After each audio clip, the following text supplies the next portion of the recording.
સરસ રીતે આપણે પૂર્ણ કર્યું. ત્યાર પછી આગળ વધીએ નવા ચેપ્ટર તરફ. ચેપ્ટર નંબર 5 જે છે દ્રવ્યની અવસ્થાઓ. દ્રવ્યની અવસ્થાઓ. અહીંયા જે દ્રવ્યની આપણને ખબર છે કે દ્રવ્યની મુખ્ય કેટલી અવસ્થાઓ છે તે ભણશું. ઓકે, હવે આ ચેપ્ટર છે એમની અંદર થોડું ગાણિતિક છે, થિયોરેટિકલ નથી. બીજી વસ્તુ કે આ ચેપ્ટરની અંદર ક્યાંક જગ્યાએ ચેપ્ટર નંબર 4 નો ઉપયોગ થતો હોય છે.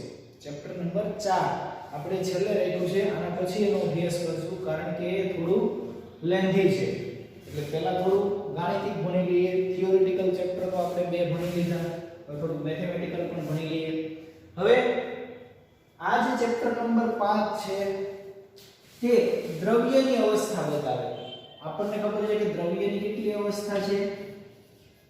દ્રવ્યની કેટલી અવસ્થા હોય? 3. એક ઘન, બીજું પ્રવાહી અને વાયુ. દ્રવ્યની મુખ્ય 3 અવસ્થા છે, ઘન, પ્રવાહી અને વાયુ. અહીંયા 11th સાયન્સ ની અંદર આપણે દ્રવ્યની માત્ર એક જ અવસ્થા ભણવાની છે. કઈ અવસ્થા? વાયુ અવસ્થા. અહીંયા કઈ ભણશું આપણે?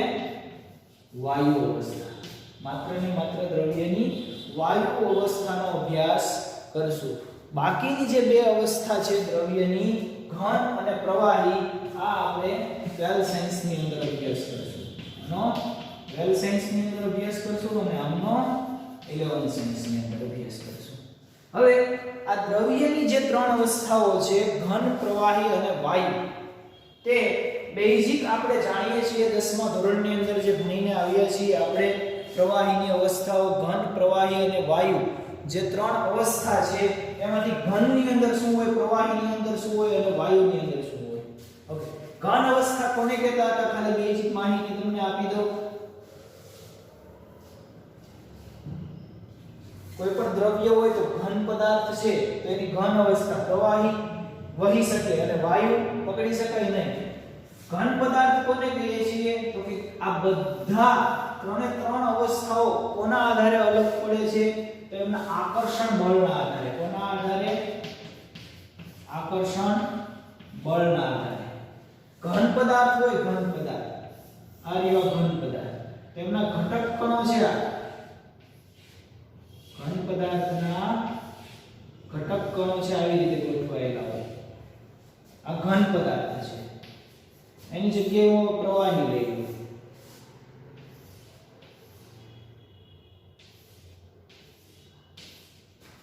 આ પ્રવાહી થઈ ગયું અને હવે વાયુ લઈ લઉં.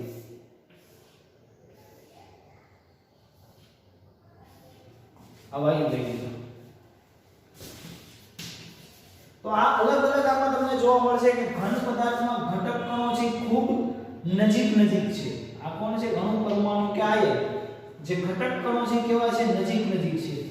આ અને આ બંને ઘટક કણો એકબીજાને કેવા છે? ખૂબ નજીક. એટલે આમાં આકર્ષણ બળ કેવું હોય? આકર્ષણ બળ કેવું હોય?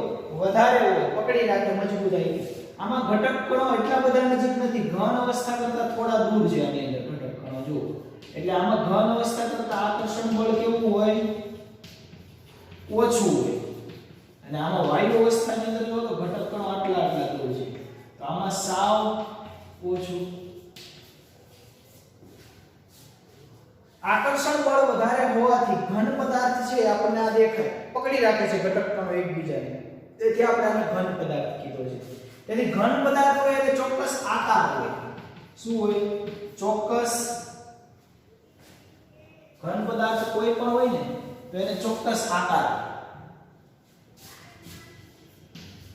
ઘન, પ્રવાહી અને વાયુ.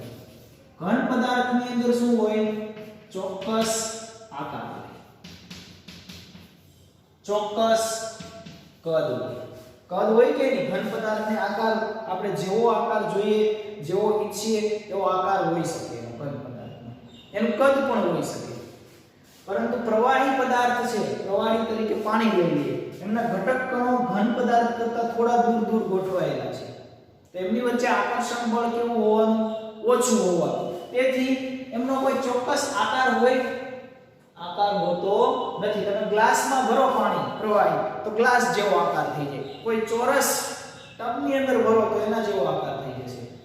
નીચે એમને પાથરી દો તો ફેલાઈ જશે પાણી. એટલે એનો કોઈ ચોક્કસ આકાર હોતો નથી. કદ હોય ભાઈ 20 ml મેં ગ્લાસની અંદર ભર્યું તો ગ્લાસમાંથી ફરી પછી મોટા બીકરની અંદર ઈ પાણીને હું લઉં તો એમાં પણ 20 ml જ હોવાનું. એટલે કદ એમને ચોક્કસ હોય છે પણ આકાર ચોક્કસ હોતા નથી. વાયુઓની અંદર શું હોય? ભાઈ ગેસ છે, ગેસ. એમને કોઈ કદ હોય? એમને કોઈ આકાર હોય? ના, હોતું નથી. ગેસને તમે નાના સિલિન્ડરની 2 કિલોની અંદર પણ ભરી શકો, આખા રૂમની અંદર પણ ભરી શકો. એમને કોઈ આકાર પણ હોતો નથી અને કદ પણ હોતું નથી. એટલે વાયુ પદાર્થને કોઈ આકાર કે કોઈ કદ હોતા નથી. શાના કારણે નથી હોતા? કારણ કે એમના ઘટક કણો વચ્ચે આકર્ષણ બળ જે છે તે ખૂબ ઓછું હોય છે. એના કારણે શું થાય? ઘટક કણો એકબીજાથી દૂર દૂર જાય છે. હવે ઘટક કણો એકબીજાથી દૂર દૂર જાય તો શું થાય? તો કે એના મૂળભૂત ગુણધર્મો છે એ બતાવી શકે નહીં. એટલા માટે થઈ અને વાયુ પદાર્થ જે છે એ કોઈ આકાર કે કદ ધરાવતા નથી. તો આપણે દ્રવ્યની અવસ્થાની અંદર વાયુ અવસ્થા જે ભણવા જઈ રહ્યા છીએ તેમાં આપણે હવે અભ્યાસ આગળ કરીએ. માત્ર ને માત્ર આ એક જ અવસ્થા આપણે અત્યારે ભણવાની છે.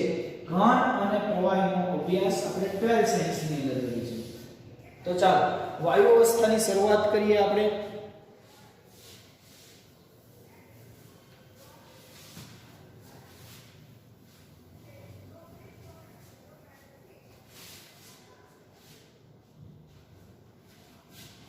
चलो फिर वायु अवस्था.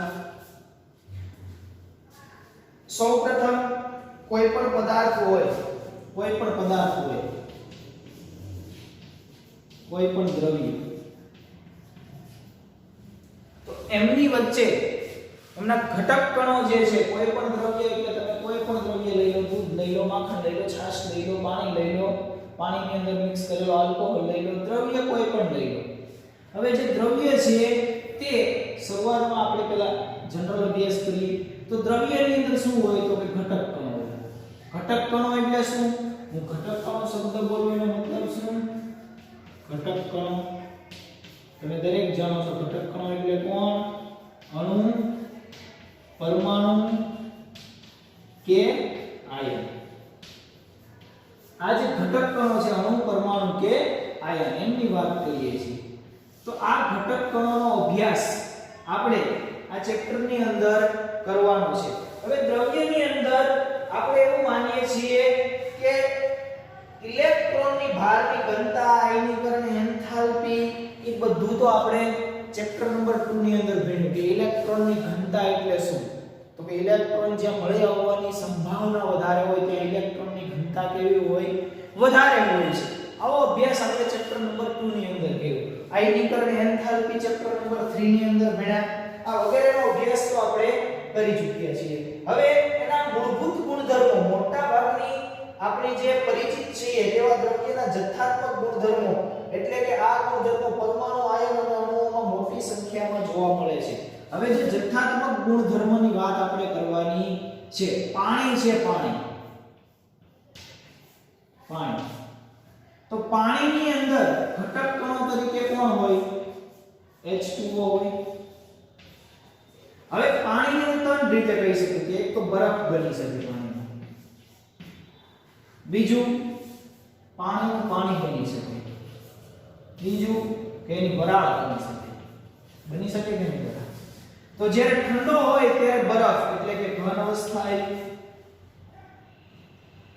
જ્યારે ઓગળે છે ત્યારે પાણી બન્યું એટલે પ્રવાહી અવસ્થા આવી. અને જ્યારે એને ગરમ કરીએ ત્યારે શું બને? એની બાષ્પ બને છે એટલે વાયુ અવસ્થા આવી. તો પદાર્થ એક જ છે, પાણી, H2O. તો એની અલગ અલગ 3 અવસ્થા મને જોવા મળી: ઘન, પ્રવાહી અને વાયુ. હવે જે ઘન, પ્રવાહી અને વાયુ છે તો આના ભૌતિક ગુણધર્મો તો બદલાઈ ગયા કે નહીં? ભૌતિક ગુણધર્મોમાં શું થશે? ફેરફાર થશે. પદાર્થના ભૌતિક ગુણધર્મો અલગ અલગ હોય, કેમ કે એમની વચ્ચે આકર્ષણ બળ વધારે હોય. પ્રવાહી પદાર્થના ગુણધર્મો અલગ અલગ હોય અને વાયુના ગુણધર્મો. તો એના ભૌતિક ગુણધર્મો છે ઘન, પ્રવાહી અને વાયુના અલગ. CH2 છે કોણ? H2O. છતાં પણ એની ત્રણ અવસ્થાના કારણે એના ભૌતિક ગુણધર્મો બદલાય છે. એટલે અવસ્થા બદલાવાથી શું બદલાય છે? એમના ભૌતિક ગુણધર્મો બદલાય છે, પરંતુ રાસાયણિક ગુણધર્મો બદલાતા નથી. રાસાયણિક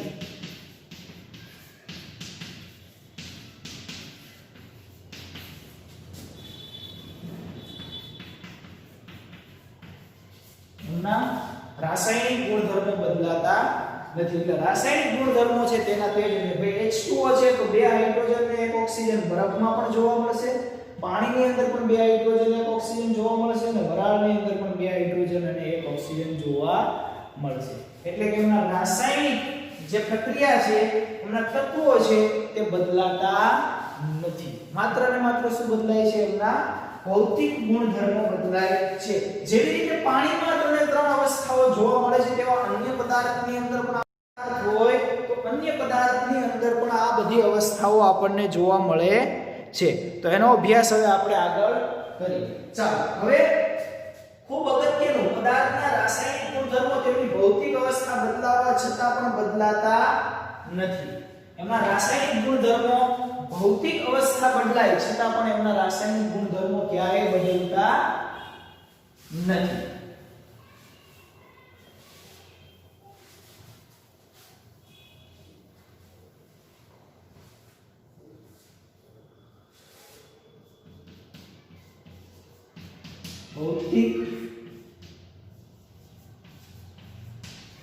ભૌતિક અવસ્થા બદલવાથી એમના રાસાયણિક ગુણધર્મો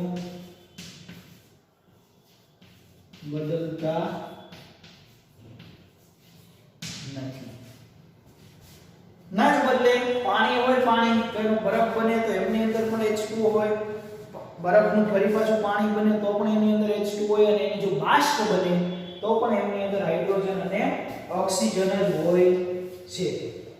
પરંતુ પ્રક્રિયાનો દર છે તે બદલાઈ જાય છે, પણ રાસાયણિક પ્રક્રિયાનો વેગ છે એ ભૌતિક અવસ્થા ઉપર આધાર રાખે છે. રાસાયણિક પ્રક્રિયાનો વેગ શેના ઉપર આધાર રાખે છે? ભૌતિક અવસ્થા.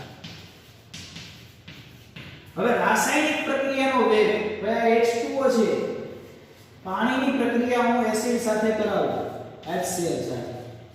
આ કેવું છે? અહીંયા H2O ઘન છે, ફરી H2O લિક્વિડ લઈ લો, પ્રવાહી લઈ લો, એની પ્રક્રિયા હું HCl સાથે કરાવું, ફરી H2O હું વાયુ લઈ લઉં અને એની પ્રક્રિયા હું HCl સાથે કરાવું, તો આની અંદર ભૌતિક અવસ્થા ત્રણ પ્રક્રિયાઓની અંદર પાણી એક વખત બરફ છે, એક વખત પ્રવાહી છે અને એક વખત વાયુ છે. તો એમનો વેગ છે, રાસાયણિક પ્રક્રિયાનો વેગ જે છે એ વેગ બદલાશે. ઘન અવસ્થાની અંદર આકર્ષણ બળ ખૂબ જ વધારે હોવાથી રાસાયણિક પ્રક્રિયા એમની વચ્ચેનો બંધ છે તે પ્રબળ હોવાથી રાસાયણિક પ્રક્રિયા ધીમી થશે, બંધ ઝડપથી તૂટશે નહીં. પ્રવાહીની અંદર શું થશે? ઘન અવસ્થા કરતા રાસાયણિક બંધ થોડો નબળો હશે, એટલે ઘન અવસ્થા કરતા થોડી ફાસ્ટ રિએક્શન થશે. અને ઘન પ્રવાહી અવસ્થા કરતા પણ વાયુ અવસ્થાની પ્રક્રિયા કેવી થશે? ખૂબ જ ઝડપી થશે. કેમ કે બાષ્પ છે, બાષ્પની અંદર ઘટક કણો છે, ખૂબ દૂર છે, એમની અંદર કોઈ બંધ તોડવો પડતો નથી. હવે બંધ ના તોડવો પડે તો ઊર્જા કેવી આપવી પડે? ઓછી. એટલે પ્રક્રિયા કેવી થશે? ઝડપથી થશે. એટલે વાયુ અવસ્થાની અંદર રાસાયણિક પ્રક્રિયા છે ખૂબ ઝડપથી થાય છે. એટલે પ્રક્રિયાનો જે વેગ જે છે તે ભૌતિક અવસ્થા ઉપર આધાર રાખે છે. કઈ અવસ્થા? ભૌતિક. ઘન પદાર્થ હશે તો પણ એમાં રાસાયણિક પ્રક્રિયાનો દર અલગ હશે, વાયુની અંદર પણ રાસાયણિક પ્રક્રિયાનો દર અલગ હશે, અને પ્રવાહીની અંદર પણ પ્રક્રિયાની અંદર પણ વાયુ દર કેવો હશે? પ્રક્રિયાનો અલગ હશે. હવે કેટલીક ગણતરીઓ એવી છે કે ઘણી વખત કેટલીક કે જગ્યાએ એવું જોવા મળે પ્રાયોગિક માહિતીનો ઉપયોગ કરીએ છીએ ત્યારે દ્રવ્યની અવસ્થાનું આપણને જ્ઞાન છે જરૂરી બને છે. આવો રસાયણ શાસ્ત્રી માટે જરૂરી બને. જુદી જુદી અવસ્થા દ્રવ્યની જુદી જુદી જે અવસ્થા છે તે આપણે દ્રવ્યની ત્રણ ભૌતિક અવસ્થા પ્રવાહી, વાયુ અને ઘન જે આનો આપણે અભ્યાસ કરીશું. શરૂઆત કરીએ તો આંતરઆણ્વીય બળોનો સ્વભાવ, આંતરઆણ્વીય પારસ્પરિક ક્રિયા અને કણની ગતિ, ઉષ્મા ઊર્જાની અસર વિશે જાણવું જરૂરી બને છે. હવે આપણે આ બધાનો અભ્યાસ જરૂરી બને છે કે પ્રક્રિયા શા માટે ઝડપથી થાય છે. તો એ ઘન અવસ્થાની અંદર પ્રક્રિયા કેમ ધીમી થાય, પ્રવાહીની અંદર કેમ ઘન અવસ્થા કરતાં થોડી વધારે ઝડપથી થાય, વાયુની અંદર પ્રક્રિયા કેમ ફાસ્ટ થાય. આ બધાના અભ્યાસની આપણે જરૂર પડે છે. તો એમના માટે એક આકર્ષણ બળ, આંતર આણ્વીય આકર્ષણ બળનો અભ્યાસ છે એ જરૂરી બને છે. આંતરઆણ્વીય આકર્ષણ બળના આધારે આપણે કહીશું કે કઈ પ્રક્રિયા આપણી ફાસ્ટ થશે અને કઈ પ્રક્રિયા આપણી ધીમી થશે, અથવા તો વાયુ અવસ્થાની જે ખાસિયત જે છે તે બધી આપણે આંતરઆણ્વીય આકર્ષણ બળથી ભણીશું. હવે આ આંતરઆણ્વીય આકર્ષણ બળ શું છે? આંતરઆણ્વીય આકર્ષણ બળ છે શું? તો કે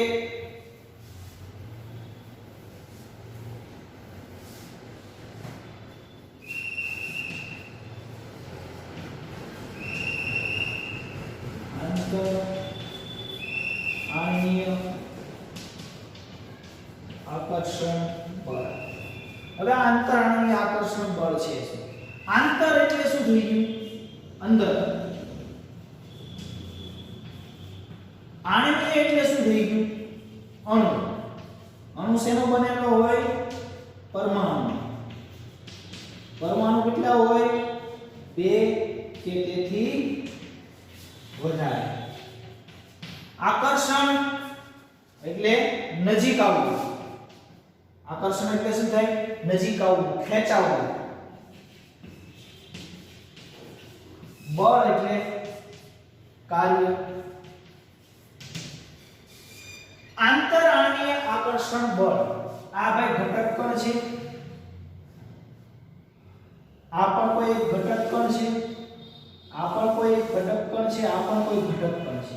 હવે આ આખો એક અણુ છે. કોણ છે? આખો અણુ છે.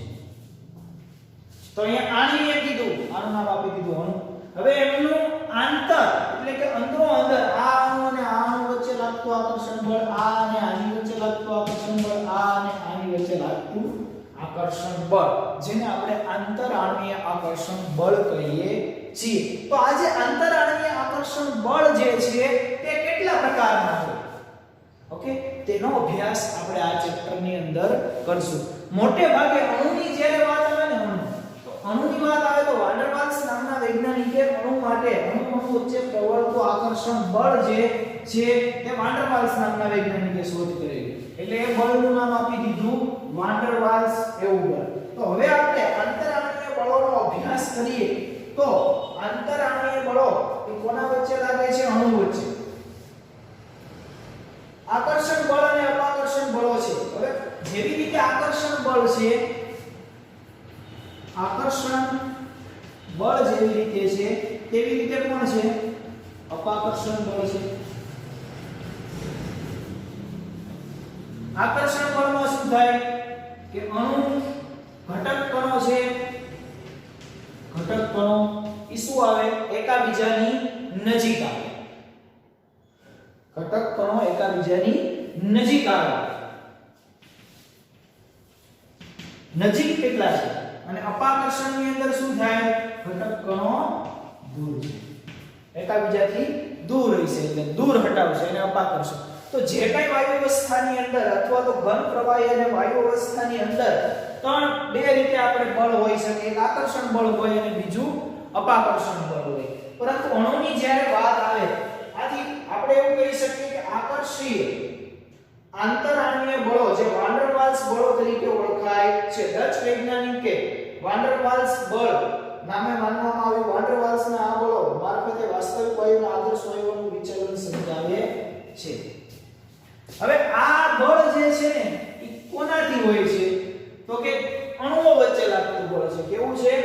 અણુઓ વચ્ચે. અને અણુઓ વચ્ચે લાગતું બળ છે એ વાન ડર વાલ્સ નામના વૈજ્ઞાનિકે શોધેલું. ડચ વૈજ્ઞાનિક વાન ડર વાલ્સ નામના. તેથી આ બળને વાન ડર વાલ્સ બળ પણ કહેવામાં આવે છે. વાન ડર વાલ્સ બળના આધારે શું કહી શકીએ કે વાસ્તવિક વાયુ એનાથી શું જોઈ શકીએ? વાસ્તવિક એટલે કે રિયલ ગેસ જે છે તે આદર્શ અને બિન આદર્શ, વાસ્તવિક વાયુ અને બીજો બિન વાસ્તવિક, અથવા તો આપણે એમ કહી શકીએ કે આદર્શ અને બિન આદર્શ વાયુ. હવે આદર્શ અને બિન આદર્શ વાયુની અંદર થતો ફેરફાર, ભાઈ કોઈ એક આઈડિયલ ગેસ છે, આ કોઈ એક આઈડિયલ છે જે રિયલ ગેસ આપણે કહીએ છીએ, અને બીજો કોઈ પ્રયોગો કરી અને માહિતી મેળવી અને જે ગેસનું જે અવલોકન આવ્યું છે તે ગેસ છે. તો બે ગેસ વચ્ચેનો ભેદભાવ છે, જે ફેરફાર છે, તેનો અભ્યાસ આપણે કરવાનો છે. એના નિયમો આપણે ભણવાના છે કે ભાઈ આદર્શ વાયુ કોને કહેવાય, બિન આદર્શ વાયુ કોને કહેવાય, આદર્શ વાયુની અંદર થતું વિચલન, બિન આદર્શ વાયુની અંદર થતું વિચલન, આ વગેરેનો અભ્યાસ આપણે આ ચેપ્ટરની અંદર કરવાનો છે. તો જેનાથી આપણને વધારે ખ્યાલ આવશે. હવે કેટલાક તત્વો, હવે જરૂરી નથી કે બધાની અંદર આકર્ષણ બળ જ હોય. ભાઈ હાઇડ્રોજન બંધ ઘણાની અંદર હોય, બધાની અંદર જરૂરી નથી કે વાન ડર વાલ્સ આકર્ષણ બળ હોય. હાઇડ્રોજન બંધ પણ હોય. હવે હાઇડ્રોજન બંધ હોય તો ત્યાં તેની માત્રા કેવી હોય? પ્રબળ હોય છે. પરંતુ મોટા ભાગના અણુઓ જ્યારે વાત કરતા હોઈએ છીએ ત્યારે વાન ડર વાલ્સ આકર્ષણ બળ હાજર હોય છે, માટે આપણે વાન ડર વાલ્સ વૈજ્ઞાનિકનું નામ લઈએ છીએ. પણ આ બધું જે છે એ કેવું છે? પ્રસ્તાવના છે કે ભાઈ આવું આપણે આ ચેપ્ટરની અંદર ભણવાનું છે. તો આપણે મુખ્ય પહેલા વાત કરી હતી તેમ આકર્ષણ બળનો અભ્યાસ કરીશું. જુદા જુદા આકર્ષણ બળ જે છે 4 પ્રકારના, તેનો અભ્યાસ કરીશું. ત્યાર પછી બધા નિયમો ભણીશું અને પછી એમાં થતું વિચલન જોઈશું. એટલે આ ચેપ્ટર આપણું કેવું થશે? પૂર્ણ થશે. તો આ બધું એક પ્રાસ્તાવિક હતું. ઓકે, હવે પછીથી જે લેક્ચર નંબર 2 ની અંદર તમારું સ્ટાર્ટ થશે તે આ ચેપ્ટરની અંદર જે અલગ અલગ પ્રકારના આપણા આકર્ષણ બળો લાગે છે તે આકર્ષણ બળનો અભ્યાસ આપણે કરવાનો છે. તો દરેકે દરેક આપણે આકર્ષણ બળ જોવાના છે. લેક્ચર નંબર 2 ની અંદર આપણે આકર્ષણ બળ અને આ ચેપ્ટરની આપણે શરૂઆત કરીશું.